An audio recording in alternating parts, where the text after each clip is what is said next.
Next നമ്മൾ നോക്കാൻ പോകുന്ന ടോപ്പിക്കാണ് aseptic area and microbial control. Usually ഇതൊരു 5 മാർക്ക് ക്വസ്റ്റ്യൻ ആണ്. Aseptic technique are used to prevent the access of microbial and particulate contamination into ophthalmic and parenteral products. Ophthalmic parenteral products ഒക്കെ പെട്ടെന്ന് തന്നെ microbial contamination വരാനുള്ള chance ഉണ്ട്. അതുകൊണ്ട് തന്നെ ഈ ഒരു പ്രൊഡക്ട്സ് ഒക്കെ പ്രിപ്പയർ ചെയ്യുന്നത് ഒരു അസെപ്റ്റിക് കണ്ടീഷനിൽ വെച്ചിട്ടാണ്. അസെപ്റ്റിക് റൂമിൽ കുറേ അധികം മെഷർമെന്റ്സ് പാലിക്കേണ്ടതുണ്ട്. പിന്നെ അതുപോലെ തന്നെ അതിന്റെ ഡിസൈനിങ്ങും ഒക്കെ ഒരു സ്പെഷ്യൽ മാനറിലാണ് ഉണ്ടാക്കിയേക്കണത്. അതെന്തിനെന്ന് വെച്ച് കഴിഞ്ഞാൽ ഈ മൈക്രോബിയൽ കണ്ടാമിനേഷനെ പ്രിവെന്റ് ചെയ്യാനാണ്. Designing of aseptic area.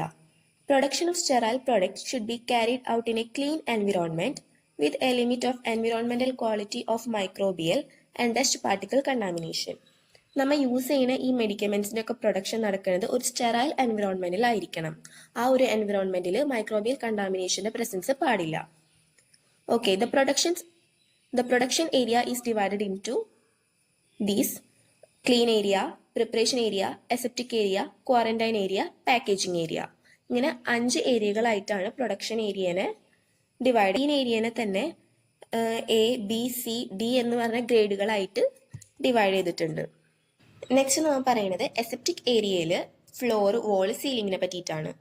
All clean room surface including the floor, wall and ceiling must be smooth, impervious, easily cleaned and disinfected, and be constructed to minimize particulate and microbial contamination. ഈ വോൾസും സീലിംഗ്സും ഒക്കെ ഉണ്ടാക്കിയേക്കുന്നത് ഒരു impermeable materials വെച്ചിട്ടായിരിക്കണം. പെട്ടെന്ന് തന്നെ മൈക്രോബ്സിനെ കടത്തിവിടാൻ പറ്റൂല. പിന്നെ easily clean ചെയ്യാൻ പറ്റുന്ന ഒരു എൻവിറോൺമെന്റ് ആയിരിക്കണം. ഇനി ഇതിലത്തെ ഫ്ലോർ എന്തുകൊണ്ട് ഉണ്ടാക്കിയേക്കുന്നത്? Flexing and non flexing materials. Flexing തന്നെ പറയുമ്പോൾ നമുക്കറിയാം എലാസ്റ്റിക്, സിന്തറ്റിക് എലാസ്റ്റോമേഴ്സ് വെച്ചിട്ടാണ് ഈ ഫ്ലെക്സിംഗ് മെറ്റീരിയൽസ് ഉണ്ടാക്കിയേക്കുന്നത്. എക്സാമ്പിൾ പറയുന്നത് പോളിവിനൈൽ ക്ലോറൈഡ് ആണ്. പോളിവിനൈൽ ക്ലോറൈഡ് ഈസിലി അവൈലബിൾ ആണ്, ചീപ്പാണ്, പെട്ടെന്ന് തന്നെ ക്ലീൻ ചെയ്യാൻ പറ്റും. നോൺ ഫ്ലെക്സിംഗ് മെറ്റീരിയൽസ് ഉണ്ടാക്കിയേക്കുന്നത് hard inorganic films in a matrix മെറ്റീരിയലാണ്.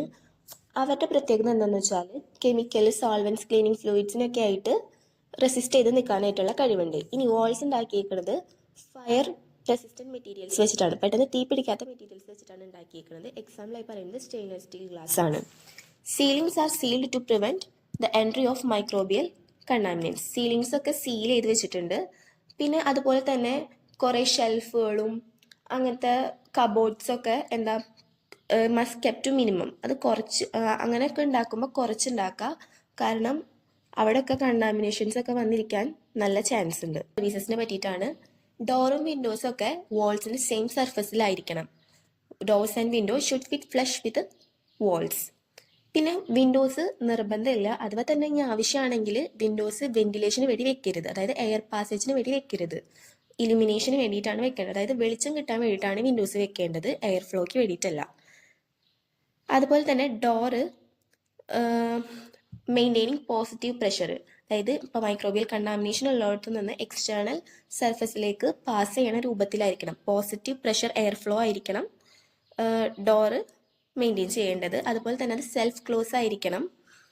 പിന്നെ ഡോർ എന്ന് പറയുമ്പോൾ നമ്പർ ഓഫ് എൻട്രി ലിമിറ്റഡ് ആയിരിക്കണം, അതായത് അധികം ഡോസിൻ്റെ ആവശ്യമൊന്നുമില്ല സെപ്റ്റിക് ഏരിയയിൽ.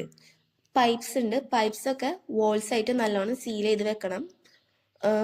അതുപോലെ തന്നെ അത് ക്ലീൻ ചെയ്യാനായിട്ട് ഈസി ആയിരിക്കണം. സിങ്കിൻ്റെയും ഡ്രെയിനിൻ്റെയും ആവശ്യമില്ല സെപ്റ്റിക്കിൽ. അസെപ്റ്റിക് പ്രൊസീജിയേഴ്സൊക്കെ ക്ലീൻ ഏരിയ റൂമിലാണ് നടക്കുന്നത്. അതുപോലെ തന്നെ ലൈറ്റ് സോഴ്സ് സീലിങ്ങിലാണ് നമ്മൾ പ്ലേസ് ചെയ്യുക. അതെന്തിനാന്ന് വെച്ച് കഴിഞ്ഞാൽ എയർ ഫ്ലോ നടക്കുമ്പോൾ വേറൊരു ഡിസ്റ്റർബൻസും വരാണ്ടിരിക്കാൻ വേണ്ടിയിട്ട് ആണ് നമ്മൾ സീലിങ്ങിൽ ലൈറ്റ് സോഴ്സ് ഫിറ്റ് ചെയ്യണം.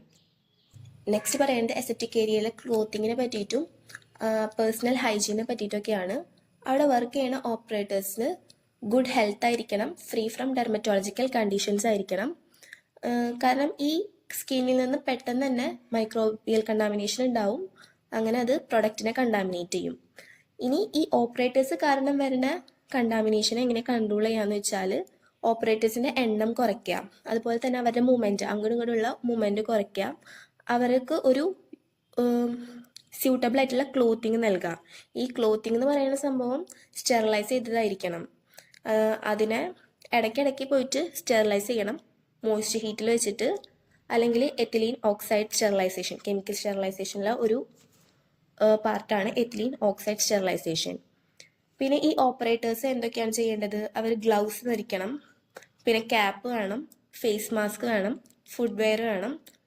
അങ്ങനെ കുറച്ച് ക്ലോത്തിങ്ങിനെ പറ്റി പറയുന്നുണ്ട്. നെക്സ്റ്റ് ക്ലീനിങ്ങിനെ പറ്റിയിട്ടാണ് പറയണത്. ഈ ക്ലീനിങ് എന്തിനാ ചെയ്യണത്?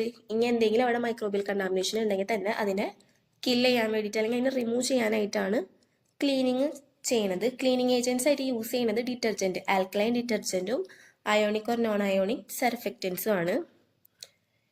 ഇനി ഫോർമാൽഡിഹൈഡ് യൂസ് ചെയ്യും, എത്തനോൾ യൂസ് ചെയ്യും, സോഡിയം ഹൈപ്പോക്ലോറൈഡും ഒക്കെ ഡിസിൻഫെക്റ്റൻ്റ് ആയിട്ട് യൂസ് ചെയ്യും.